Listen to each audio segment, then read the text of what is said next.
ஸ்ரீராமச்சந்திர பரபிரம்மணே நமஹ. ராவணன் தேரை திருப்பிண்டு போன தேர் ஓட்டிக்கிட்ட கோபம் அடைஞ்ச ராவணனை பார்த்து, நான் உங்களை அவமதிக்கணும்னோ உங்ககிட்ட விசுவாசம் இல்லாமையோ இந்த வேலையை நான் செய்யலை. உங்கள் கலப்பிலேருந்து நீங்கள் மீள்றதுக்காகவும் தேர் இழுத்துன்னு போகிற குதிரைகளுடைய கலப்பு நீங்கிறதுக்காகவும் தான் நான் வேறு திசையில் தேரை திருப்பினேன். மனம் போன போக்குள்ள நான் செயல்படலை. தீர ஆலோசித்து உங்களுக்கு எது நன்மைன்னு தீர்மானிச்சேனோ அந்த தீர்மானத்தின்படி தான் நான் செயல்பட்டிருக்கேன். நடைமுறை அவசியங்களை மனசில் நன்னா நிறுத்திட்டு எனக்கு கட்டளை இடுங்க. எதிரிகளை அழிக்கிறவரே, உங்கள் ஏவலை செய்கிற பணியாள் நான். மனசில் இருக்க கவலையை நீக்குங்க. தெளிவாக சிந்திச்சு எது உசித்தமோ அதை செய்யுமாறு எனக்கு ஆணையிடுங்க. உங்கள் உத்தரவை நிறைவேற்ற நான் காத்துட்டுருக்கேன்னு அந்த தேரோட்டி சொல்கிறார். தேரோட்டியின் பேச்சை கேட்டு ரொம்ப மகிழ்ந்துடுறார் ராவணன். தன்னுடைய கையில் இருந்த சிறப்பு வாய்ந்த ஆபரணத்தை கழட்டி அந்த தேரோட்டிக்கு பரிசாக அளிக்கிறார்.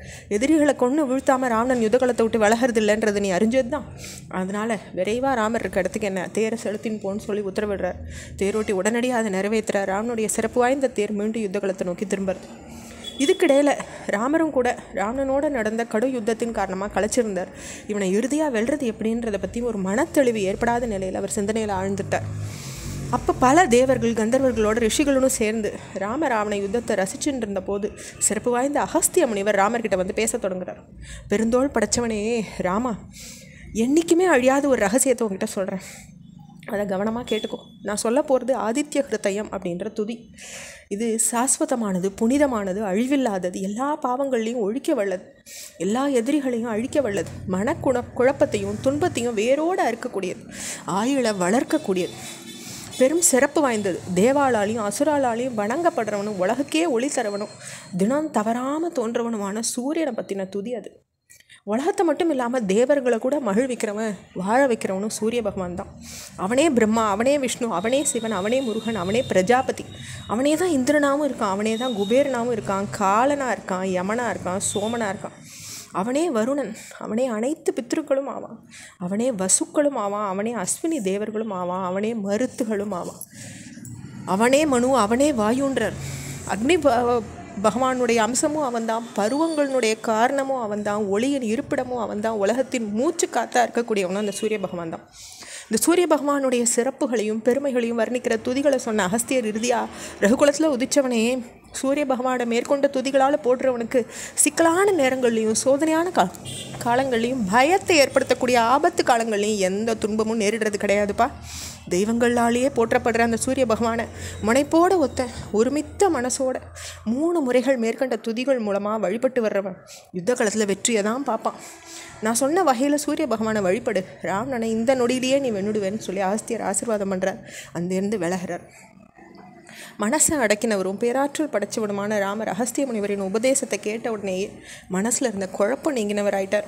அகஸ்தியர் சொன்ன துதிய சூரியனை பார்த்துட்டே 3 முறை ஜபிக்கிறார். ராமருக்கு பெரும் மனத்தெளிவு உண்டாருது. இதுக்குள்ளா தான் எதிரில் இருந்த யுத்த காலத்தில் மீண்டும் தன்னோட தேரோடு வந்துட்டு இருந்த ராவணனை பார்த்துட்டே வெண்ணு தீக்கிறது அப்படின்ற மன உறுதியோட ராமர் வில்ல கையில் எடுத்தார்.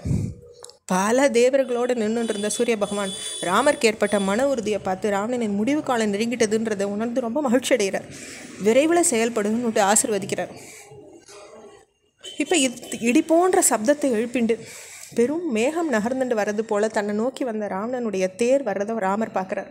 தன்னுடைய தேரோட்டியாக பணிபுரிஞ்சுட்டு இருந்த மாத்தளிக்கிட்ட ராவணனுடைய தேர் விரைவில் வரும் வகையை பார்க்கும்போது அவன் என்னை அழிச்சிடுறதுன்ற தீர்மானத்தை வச்சுட்டு வரான். மனசில் நன்னாவே நிலச்சிருக்கான். மிகவும் பலம் வாய்ந்த காற்று ஒரு மேகத்தை கலைக்கிறது போல் நான் இந்த ராவணனை அழிக்க உறுதி பூண்டிருக்கேன். எந்த வித குழப்பத்துக்கும் மனசில் இடம் கொடுக்காம கடிவாளங்களை உறுதியாக பிடிச்சிட்டு தேர் குதிரைகளை செலுத்தணும்.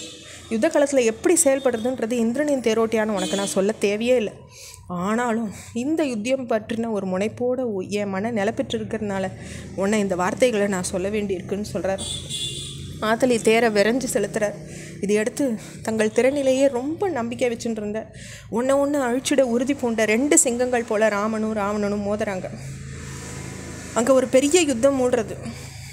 தேவர்களும் கந்தர்வர்களும் சித்தர்களும் ரிஷிகளும் ரொம்ப ஆர்வத்தோடு அந்த போரை கவனிக்க ஆரம்பிக்கிறாங்க.